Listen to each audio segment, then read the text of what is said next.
अस्सलामुअलैकुम dear student. आज मैं आपके सामने क्लास 9 की केमिस्ट्री के चैप्टर नंबर 7 का जो टॉपिक स्टार्ट करने जा रहा हूँ वो है कुरियन और इससे बचाओ। व्हाट इज़ कुरियन एंड इट्स प्रिवेंशन, कि कुरियन क्या है, इससे कैसे बचाया जा सकता है। तो सबसे पहले मैं बात करूँगा कि कुरियन क्या है। किसी मेटल का इर्द गिर्द के माहौल की वजह से क्रूड होने को कुरियन कहते हैं। कुरियन हवा और नमी की वजह से होती है। मसलन लोहे को जंग लगना, रस्टिंग ऑफ आयरन। अब रस्टिंग ऑफ आयरन में क्या होता है, यानी लोहे को जंग लगना में लोहे को अगर नमी वाली जगह रखा जाए तो इसे जंग लग जाता है। जंग लगने के दौरान लोहे पर हाइड्रेटेड फेरिक ऑक्साइड की तह बन जाती है। हवा में मौजूद कार्बन डाइऑक्साइड की वजह से जंग लगने का अमल जो है वो तेज़ हो जाता है। जब लोहे को नमी वाली हवा में रखा जाता है तो ये ऑक्सीडाइज होकर फेरस आयन से फेरिक आयन में तब्दील हो जाता है। लोहे की सतह पर कार्बन डाइऑक्साइड और पानी मिलकर कार्बनिक एसिड बनाते हैं और पानी हाइड्रोजन आयन और हाइड्रोक्सल आयन में तब्दील हो जाता है। हाइड्रोक्सल आयन जब फेरिक आयन से मिलता है तो फेरिक हाइड्रोक्साइड बनता है, जो कि ferric oxide dot 3 water molecule की शक्ल में लोहे पर जम जाता है, जिससे जंग कहते हैं, यानी कि रस्टिंग ऑफ आयरन कहते हैं। तो आइए अब चलते हैं। ये जो बैकग्राउंड आपके सामने मैंने एक्सप्लेन किया है इसको मैं यहाँ पे लिखूँगा और साथ रिएक्शंस लिखूँगा जो कि कुरियन यानी रस्टिंग ऑफ आयरन में आपके सामने आएंगी, जो बताएंगे कि किस तरह लोहे को जंग लगता है। तो अपनी कॉपी और पेंसिल निकालें और मेरे साथ आप भी ये पॉइंट नोट करेंगे। तो सबसे पहले मैं डिफाइन करूँगा कि कुरियन को कैसे आप लिखेंगे, कैसे इसको डिफाइन करेंगे। कुरियन किसी मेटल का इर्द गिर्द के माहौल की वजह से किसी मेटल का इर्द गिर्द के माहौल की वजह से क्रूड होने को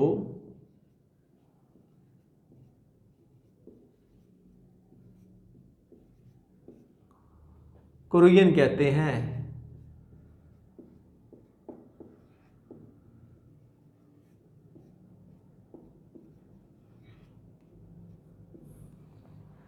अब कुरियन किस वजह से होती है या कौन से वो फैक्टर्स हैं जो जिसकी वजह से कुरियन होती है, यानी वो जुहात जो उसकी कुरियन हवा और नमी की वजह से होती है। कुरियन हवा और नमी यानी मॉइस्चर की वजह से होती है। इसकी मिसाल मैंने अभी बात की थी, मसलन लोहे को जंग लगना, मसलन लोहे को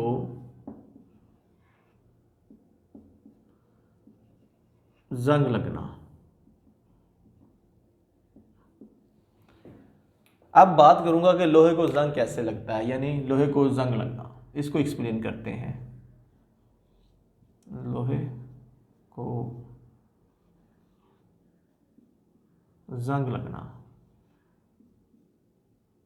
जिसे रस्टिंग ऑफ आयरन भी कहते हैं।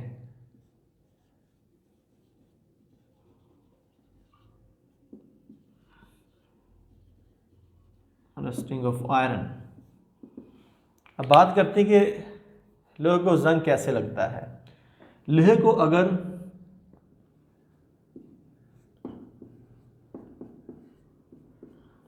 नमी वाली जगह रखा जाए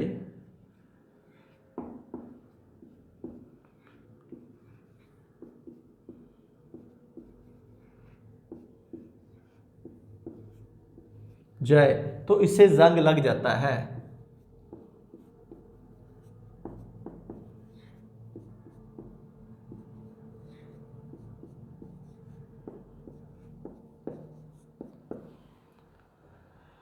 जंग लगने के दौरान लोहे पर जंग लगने के दौरान लोहे पर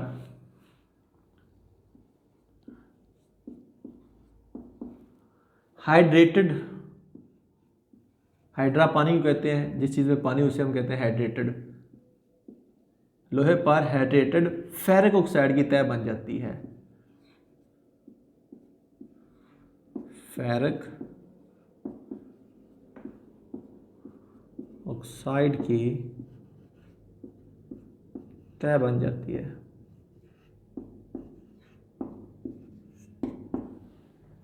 हवा में मौजूद कार्बन डाइऑक्साइड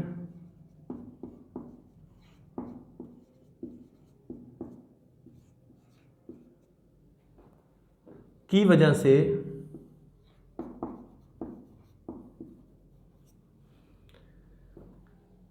जंग लगने का अमल तेज हो जाता है।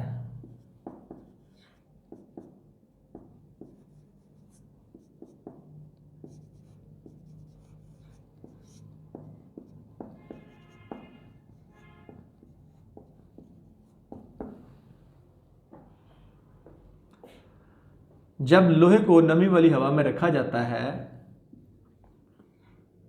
जब लोहे को नमी वाली हवा में रखा जाता है तो ये ऑक्सीडाइज होकर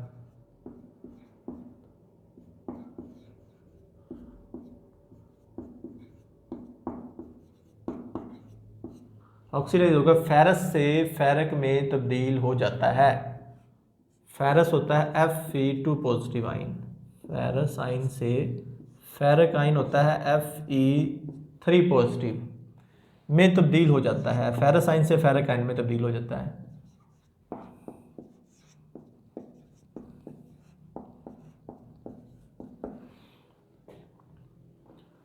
लोहे की सतह पर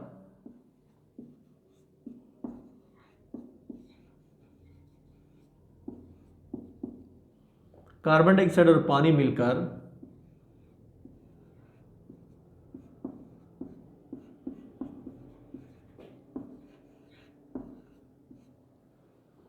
कार्बनिक एसिड यानी H2CO3 बनाते हैं।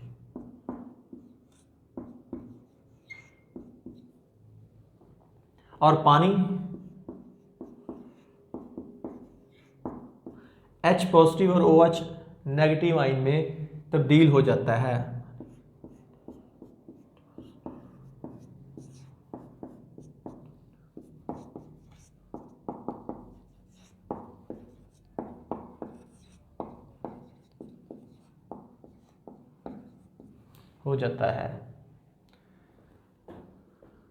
OH यानी कि हाइड्रोक्सल आइन जो होते हैं पानी के, OH नेगेटिव आइन जब फेरिक से मिलता है, ferric Fe3 positive ion ferric आइन से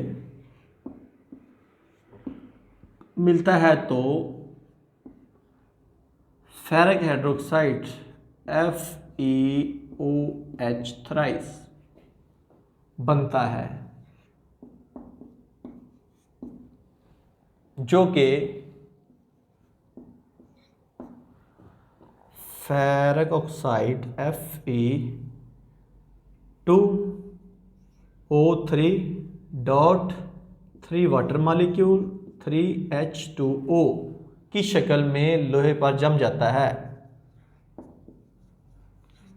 की शक्ल में लोहे पर जम जाता है, जिससे जंग कहते हैं यानी रस्टिंग, जिसे जंग यानी रस्टिंग कहते हैं। तो ये आपके सामने मैंने बताया है कि लोहे को जंग कैसे लगता है, उसका बैकग्राउंड लिखा है। अब मैं वो रिएक्शन लिखूंगा ताकि आपको रिएक्शन के ज़रिए अंडरस्टैंडिंग हो जाए। तो हमारे पास बेसिकली आयरन था, लोहे को जंग लगना, उसकी हम बात कर रहे हैं। तो यहाँ पे मैं लिखूंगा आयरन यानी Fe। तो ये आपको पता है 2 इलेक्ट्रॉन लूज करने के बाद देने के बाद फेरस आयन में तब्दील हो जाता है, Fe2 पॉजिटिव आयन में तब्दील हो जाता है।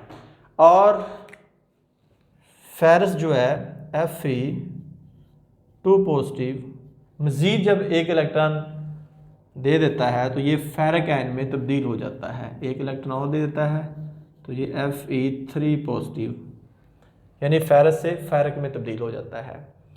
जब पानी आयोनाइज होता है तो 2 आयन देता है, एक H पॉजिटिव आयन और दूसरा OH नेगेटिव आयन यानी कि हाइड्रोजन आयन और हाइड्रोक्सिल आयन।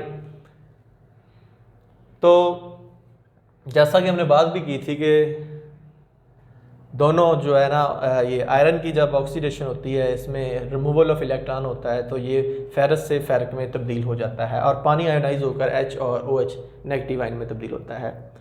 अब ये जो फेरिक आयन है ये मिलेंगे हाइड्रोक्सिल आयन के साथ। तो मैं यहाँ लिखूँगा ferric ion Fe3 positive plus ये हाइड्रोक्सिल आयन है OH नेगेटिव आयन। तो उसके नतीजे में बनता है फेरिक हाइड्रोक्साइड यानी कि FeOH थ्राइस। तो यहाँ पे अब OH 3 है तो मैं क्या करूँगा, बैलेंस करने के लिए यहाँ पे भी 3 लिखूँगा ताकि मुसवा दोनों साइडों से बैलेंस हो जाए।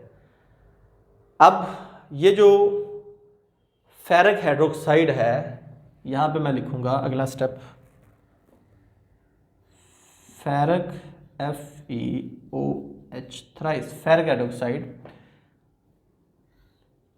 ये अब आयरन के ऊपर किस शेप में मौजूद होगी, आयरन ऑक्साइड यानी Fe2O3.3 वाटर मॉलिक्यूल, इसे हम कहते हैं जंग। आयरन ऑक्साइड जो बना है आयरन की सतह के ऊपर। तो यहाँ आयरन 2 में बैलेंस करने के लिए मैं यहाँ पे भी 2 लगाऊंगा, 2 लगाऊंगा। तो ये है लोहे को जंग लगने का केमिकल मेथड। मैंने बताया कि कीमियाई तौर पे कौन से रिएक्शन होते हैं जिसके नतीजे में लोहे को जंग लगता है, जिससे वो आयरन ऑक्साइड की शक्ल में लोहे की सतह के ऊपर मौजूद रहता है जंग। तो अब मैं बात करूँगा कि इस कुरियन से बचाव के कौन से तरीके हैं। बेशुमार तरीके हैं, कुछ सिंपल मेथड अभी मैं डिस्कस करूंगा और दूसरे जो तबई फिजिकल मेथड है वो नेक्स्ट लेक्चर में मैं एक्सप्लेन करूंगा। तो सबसे पहले बात करूंगा धब्बों का खात्मा।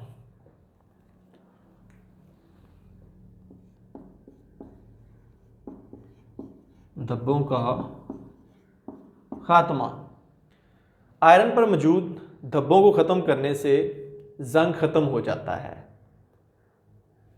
उसके बाद रंग और ग्रीस का इस्तेमाल, पेंट वगैरह, रंग और ग्रीस का इस्तेमाल करके भी आप जंग से बच सकते हैं।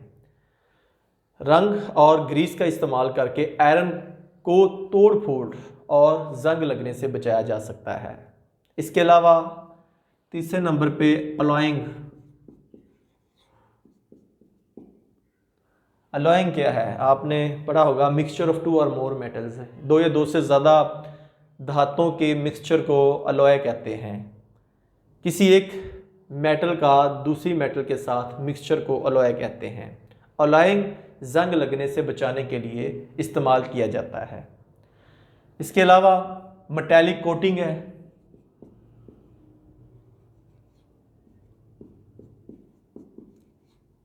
इससे भी जंग से बचा जा सकता है।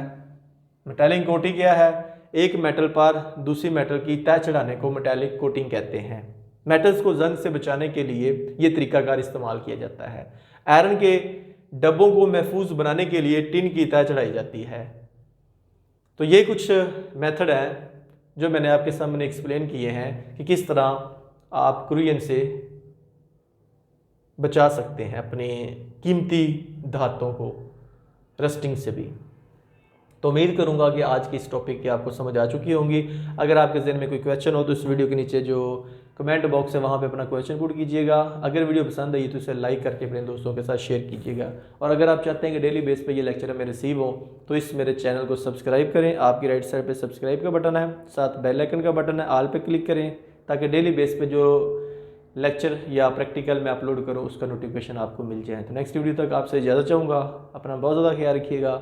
अल्लाह हाफिज़।